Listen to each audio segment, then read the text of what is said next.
compound. It was put forward by J.L. Proust in 1799.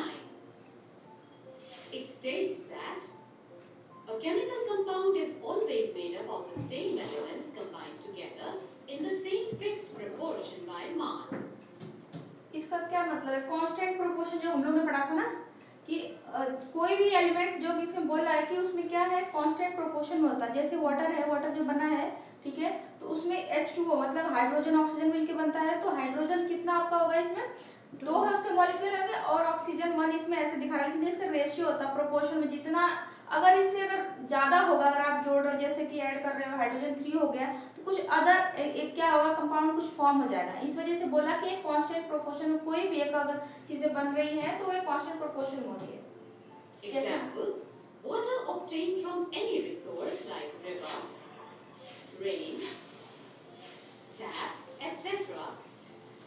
is always made up of the same elements, that is hydrogen and oxygen. Water आप कहीं से ले लो, चाहे अपने tap से लो, चाहे तालाब से लो, कहीं से वाटर तो वाटर होता है, ठीक है। तो बोल रहा है कहीं से वाटर लो, लेकिन वाटर के जो एलिमेंट्स होंगे वो सेम होंगे, H2O ही होंगे, ठीक है, वो चेंज नहीं होंगे। Combined together in a fixed proportion by mass, that is 1:8. ये 1:8 कैसे, मैंने आप लोगों को समझाया था ना, इसका एटॉमिक मास हाइड्रोजन का कितना होता है। हाइड्रोजन का 1 AMU होता है, एटॉमिक मास यूनिट होता है ना, AMU, and atomic mass of the oxygen कितना होता है, 16 होता है, 6 AMU होता है।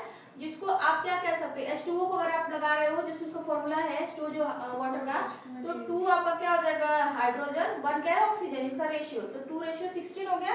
जब इसको आप कट कर दो 2 1 जा 2, हां 2 8 जा क्या होगा 16, तो 1:8 होता है वाटर का। जब भी आप जो वाटर के एलिमेंट्स होंगे जो बने होंगे, उनका रेशियो 1:8 के प्रोपोर्शन में ये जुड़ा होता है। ये चीजें हमें याद रखना है। If we decompose 9 grams of water from any source by passing electricity and collect the gas formed, we always get 1 gram of hydrogen and 8 grams of oxygen.